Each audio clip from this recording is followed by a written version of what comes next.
Hello, thanks for being in a new video. This time I have an unboxing of the realme C61. Let's get started.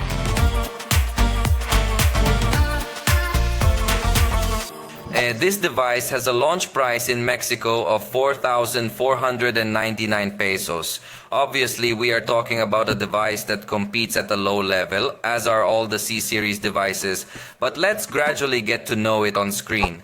Having seen the reference price in dollars to get an idea, although remember that prices here are not the same as over there, let's take it out of its box. The first thing we find is this yellow envelope where we find the tool to remove the tray as usual, and we will also find quick guide papers, additional information, and we will also find here this case that is completely transparent and completely flexible.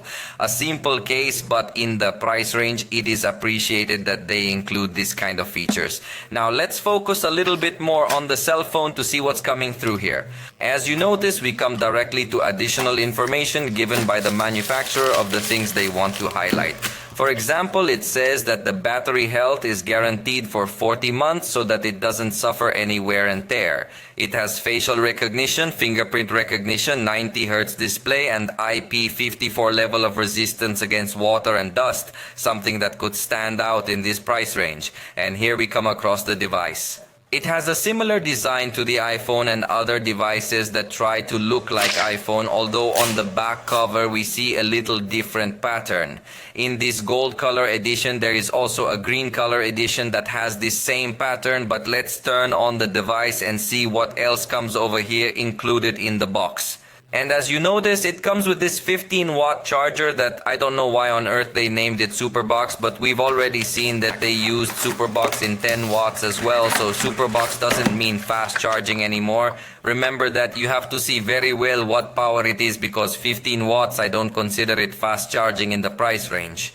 You can more or less get it figured out, but I don't like that they use the Superbox brand. If anything, just say 15-watt charging and that's it. The cable, of course, is from USB-A to USB-C, and that's all that comes in the box. Let's focus on the phone so I can tell you about its features. It's 7.84 millimeters thick and weighs 188 grams.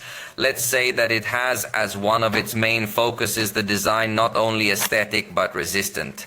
Realme ensures that this device is quite resistant against falls, and the screen has a technology to keep it working even when wet. The screen has a diagonal of 6.74 inches, has HD plus resolution, a little low for this price. Fortunately, it has 90 Hz, but definitely that it is a simple screen. Even in the colors you realize that it is a simple screen, plus it will have simple viewing angles. Notice the difference in brightness when you're looking at it from the front and when you're looking at it from the side. It only has a very basic quality speaker, and if you have headphones, the front camera is 5 megapixels with f2.2 aperture and obviously fixed focus. The truth is that the result looks simple. Don't expect an overly advanced camera, although it's more or less what we would expect from a device of this price, but I think 8 megapixels would have been something much more understandable. On the back we find 50 megapixel camera with f aperture 1.8 and autofocus, then its decoration, and then its flash. Evidently, it is a camera that we could say is relatively simple. Despite the fact that it integrates a 50 megapixel sensor, we will not find very good quality photographs by applying zoom. In fact, in the interface it suggests using 3x zoom, which would seem to imply that it maintains optical quality in that setting.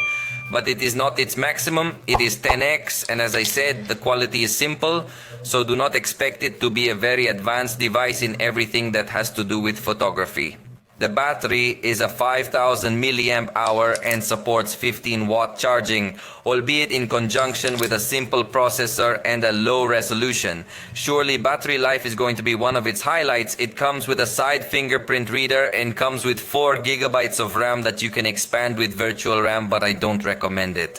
In fact, I highly doubt that even though it has another 8 gigabytes of virtual RAM, it performs well and has 128 gigabytes of storage. The first time I activated the device, it had 22 gigabytes used. Fortunately, it seems to have a good amount of free space, and the processor is the Unisoc T612. That is, it is a fairly simple processor. The results it got in benchmark are as follows.